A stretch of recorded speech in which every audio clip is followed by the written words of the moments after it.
Yeah, it all started here with pinball, back around 1930, before the world knew anything about zeros and ones. Take the load off your pin, start polishing your balls, because these bits are brand flippin' new. Tonight, Emily will be test driving the all-new 18-wheeler. 10-4, big buddy. We'll be passing the port around the top 5 table with the very best games that originated from the arcades. And Alex runs into Gary Penn, the genius behind Grand Theft Auto. But first, here's Boof with a review of the galactic Zone of the Enders. We're not talking Grant and Phil Mitchell roughing up the old bird behind the bar, but Zone of the Enders does get down and dirty with the arse end of the universe, a mining colony in Jupiter. With a story spanning eons of history, it'll take more than a couple of pints down the Queen Vic to take this baby in. But here's the good news. Produced by video game guru Hideo Kojima of Metal Gear Solid fame, Zone of the Enders could be a reason to get a PlayStation 2. In a nutshell, it's 2172. Colonies that have been set up on Mars now want complete freedom from Earth and have waged war on Jupiter, home to the Enders who mine the precious metal Metatron. Without this metal, the evolutionized mech warriors, or Orbital Frames as they're now known, would not be possible. You play an innocent 14-year-old local Ender boy called Leo. The Martians invade, all your friends are ruthlessly slaughtered, and you have to fend for yourself. Until, that is, you happen to stumble upon Jehuty, a highly advanced and much sought-after frame. Leo accidentally bonds with the onboard computer Ada, and thus your adventure begins. With boy bots fighting fembots, both coming equipped with ginormous cocks, this is pure Japanese anime. Never have I felt so inspired to play with robots since Transformers wowed my tiny mind back in the days of playground fashion. The game is designed to be a fully immersive single-player experience, and as you'll find out, the more you and Jehuty merge, the more you'll both learn.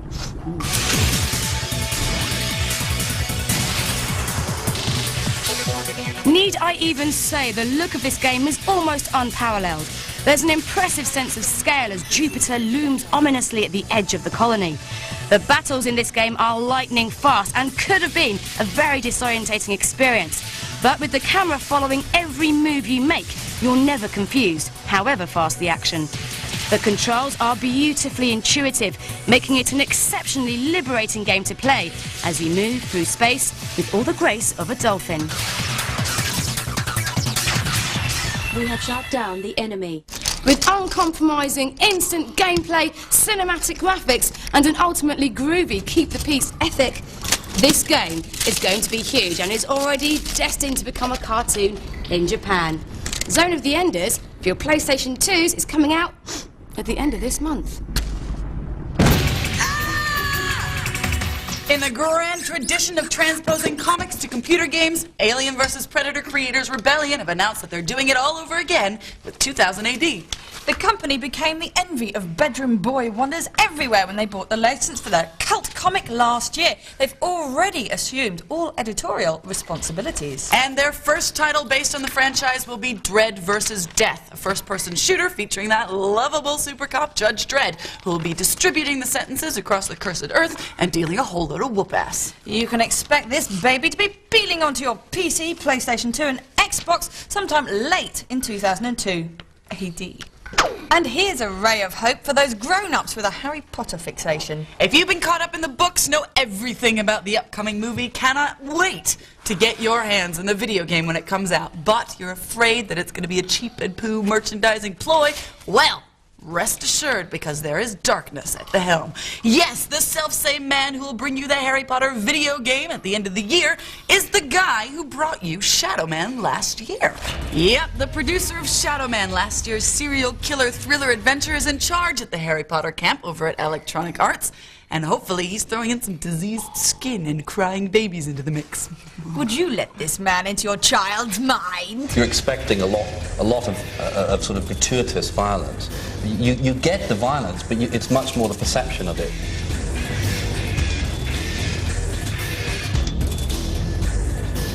And And finally, though years of rivalry between Sega and Namco have driven the development of some classy titles in the past, it appears that the Cold War is over. Yes, the arcade arch-rivals have decided to join forces and make a wee baby as their brand new coin-op Vampire Knight hits Japanese arcades this month. Talk about industry swingers. So, to celebrate the coming together of such genius, we've come up with our very own top 5 arcade ports. Sega, Namco, we salute you. Taking a nostalgic trip to Planet Retro, Pac-Man, courtesy of Namco, has certainly stood the test of time. This was a perfect port for the Wii, but ill-fated Neo Geo for its classic instant gameplay. The original arcade port can be found on Namco Museum Volume 1, along with 6 other arcade classics for the PlayStation. Taking to the Saturn in 1995, Virtua Fighter was the first to go 3D and the first 32-bit game to sell 1 million copies in Japan. For the full-on graphical onslaught, hold on tight for Virtua Fighter Quattro, the first Sega title hitting the PlayStation 2 soon.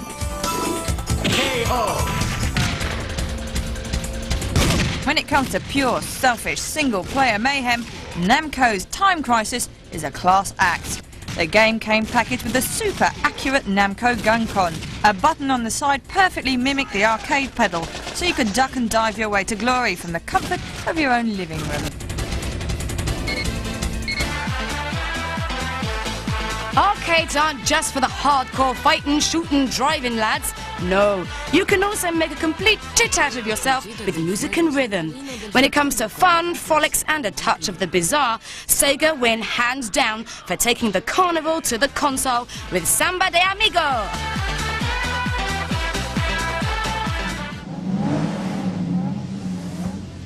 Now, when it comes to driving the tour neck and neck. While Namco had the classic Ridge Racer, Sega had Sega Rally. Let's face it, Alex, the handling's crap and the gameplay's shallow. You could finish Sega Rally 2 in a weekend. Yeah, Ridge Racer rocks the bollocks off any Sega Rally game.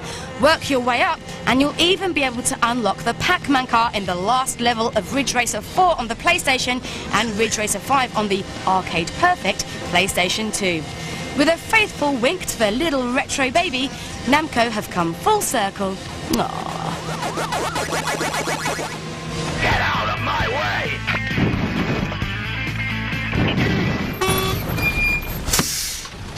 It shouldn't come as any surprise that the title of this next one has the numbers spelt out for you. It's not complicated. In fact, it's probably an inbred hillbilly's dream. All you had to do is drive an 18-wheeler across the states from coast to coast, from New York City to San Francisco, dragging your 20-ton cargo behind you from your 60-foot truck. Do you copy? I'm Lizardtail, #1 trucker in the US of A, and don't you forget it! One for anyone who fancies themselves as a truck driver. Shades on, buttock crack the size of the San Andreas fault exposed to the elements, porn in the back cabin. Ah, yes. 18-wheeler is the game for you. This is another arcade port to the Dreamcast, and it's as straight as they come, with very little to unlock and only 3 playable modes. Time to start looking for one of those special greasy spoons that serve speed-fueled coffee. Alternatively, make your own at home. You'll need it if you intend playing this game for longer than 10 minutes.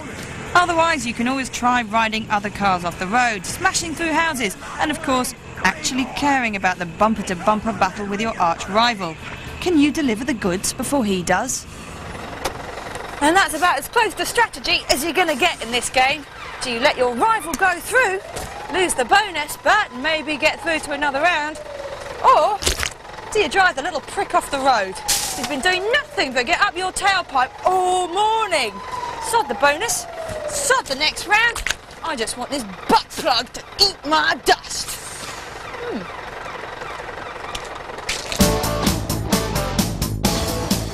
To help you in your trucking career are power-ups earned by good parking in bonus rounds and the ever so not so useful slipstreams of other HGVs to give you that extra va-va not so vroom.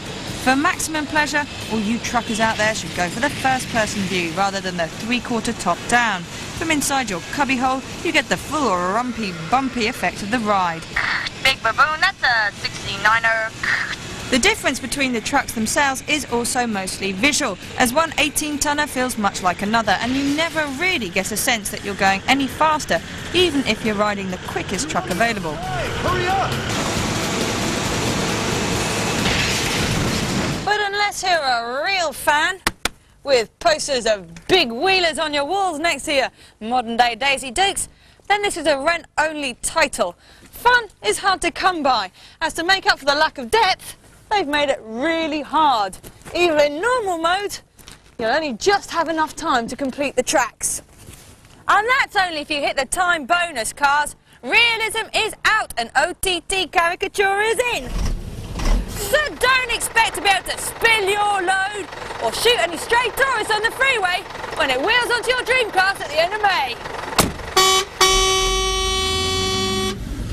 Dear Bits, I've been watching your FMV of the Week section with growing interest. The bouncer, Final Fantasy and Project Eden, all fine choices. I would like to suggest my own favourite, Dragon Valor, which comes forth from the PlayStation console and rocked my world back in 1999. Please, please, please comfort my bleeding ears by making this classic calamity your FMV for this week.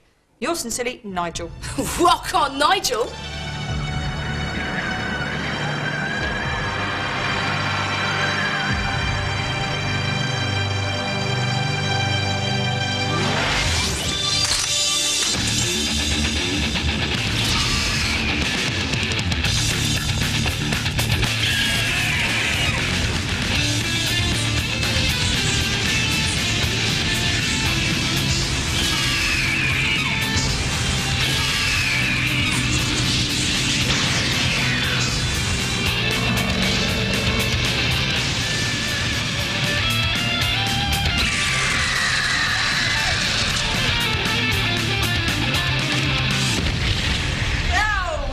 Your suggestions for our FMV of the week to the website at www.forlater.com/bits. What?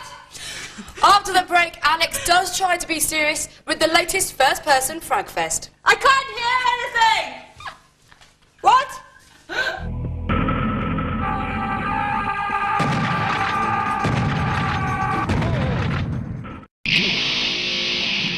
Welcome back to Bits. Coming up, The study of perspective and vector geometries, the art of interactive storytelling. first-person, second-person and third-person structures, But maybe... the Wu-Tang Clan, a lesson in fragging, enough violence to shake up the House of Lords, and what you can spend your moolah on this weekend. But first, just to be taken seriously for a minute, listen to Alex. Crow Team Serious Sam has a very noble aim. It's intended to capture the heyday, those crazy 3D Disneyland gone horribly wrong frontier-style shooting galleries, the manic hecticness of days of yore. Finally, somebody understands that we gamers don't want depth or enhanced interactive experiences. All we want to do is kill stuff. Lots of stuff. Serious Sam is a shoot-'em-up with philosophy. It's trying to go back to the old school when men were Duke Nukem and hell was a game called Doom. It's got simple enemies, environments, and weapons. Thanks to the phenomenally successful and innovative 1998 first-person shooter Half-Life, the gun-toting division of the games industry has drifted from what's really important in interactive entertainment. They've been too caught up in the race to have unique selling points. Their titles must have the most amazing effects, the most intelligent enemies, the most interactive storyline. They've forgotten the most essential thing, the gameplay. However, its simplistic design does open itself up to some genuinely funny moments. The hundreds of headless corpses advancing over a sand dune, howling with wild abandon, reeks of Dawn of the Dead, and all you can do is step back, cock your shotgun, and dispose of the silly bastards' missile command styly until they are no more. But then again, do you really want to develop a relationship with people you're about to pop? I think not. And if you do, there are some nice people called psychiatrists you should chat to. It's an enjoyable game, but the question begs to be asked, for how long? Quake it is not, and it will alienate the very people it's trying to please, for it's processor hungry, my friends. Serious Sam's target audience is old-school shooter fans, those cases who sit around staring at their blue computer screens wistfully mumbling, "Oh, how I wish they'd release a game like Doom again in full 3D and with loads of enemies."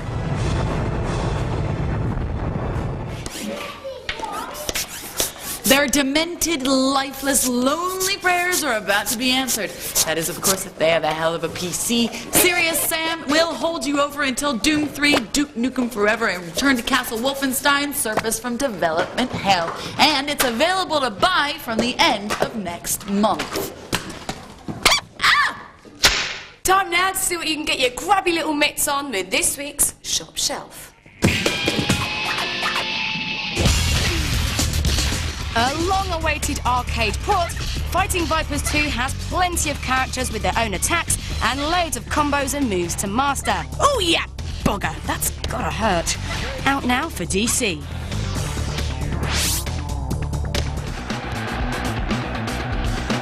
The joy, the tears, the heartache and the dodgy sheepskin coats.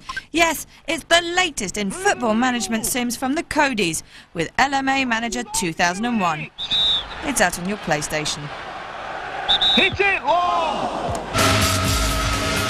You won't get more realistic than Formula One Racing Championship. Every tiny section of track, crash barrier, and pit has been modeled on the real thing. This is a fully licensed and ready-to-roll masterpiece. Out now for PlayStation 2.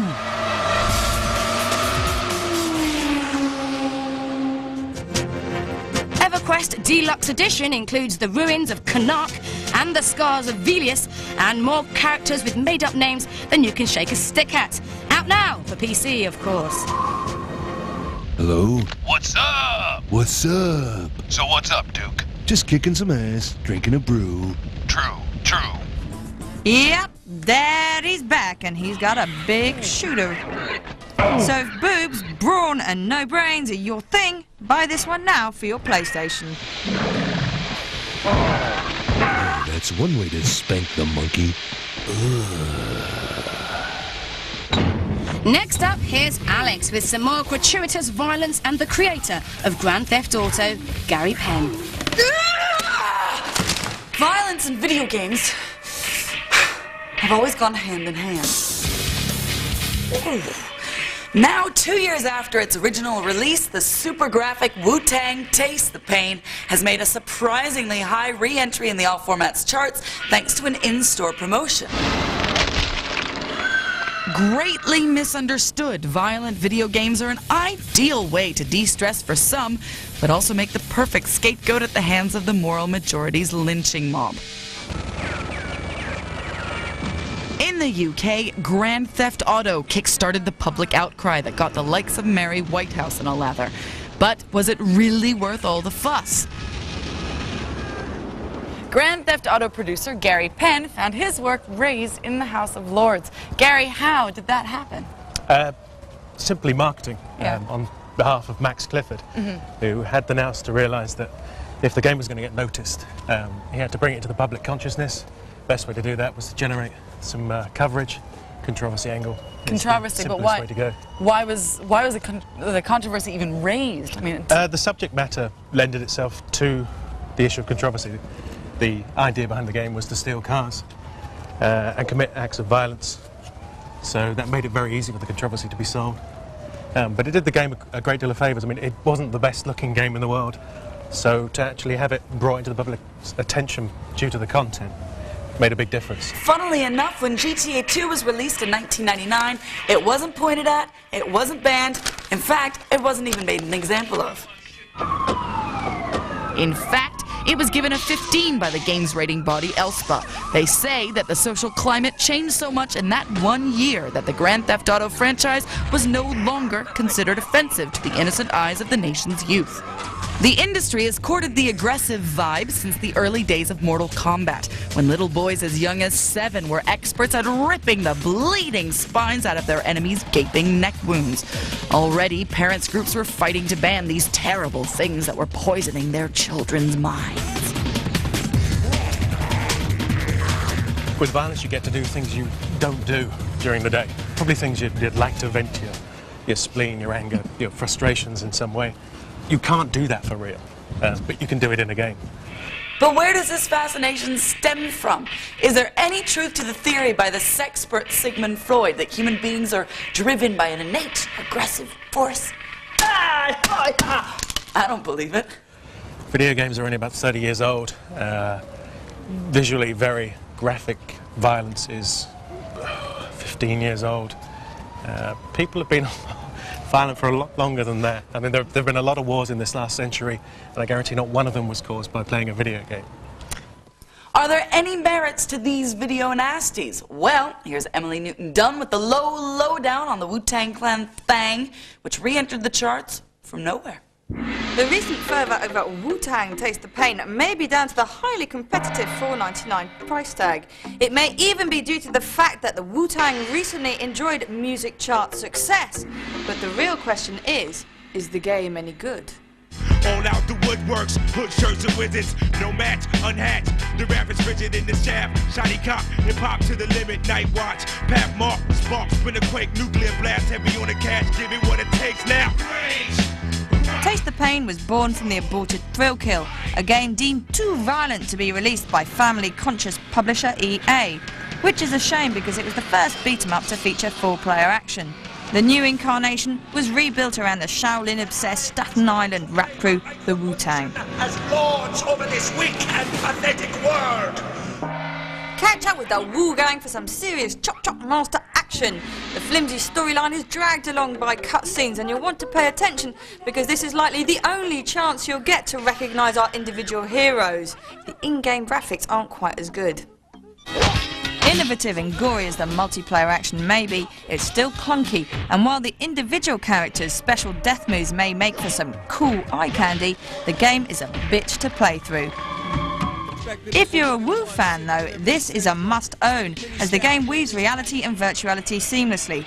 Spot where one begins and the other ends.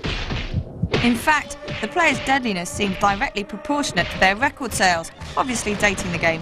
Otherwise, old dirty bastard would be hacking and cashing his enemies with a wad of greenbacks. Respect the deck. Unfortunately, it's not as smooth as Method Man's lyrics, but at times it certainly is as rough. Great to pick up and play for slice value, but only the truly dedicated Clan fan will see it through to the end, only for the hardcore. And you could win this micro scooter bundle, courtesy of Freestyle Scooter. All you have to do is close your eyes, listen to booth stuff, and picture this. Zits, cold sores, postulating pudenda, not pleasant words, not pleasant at all.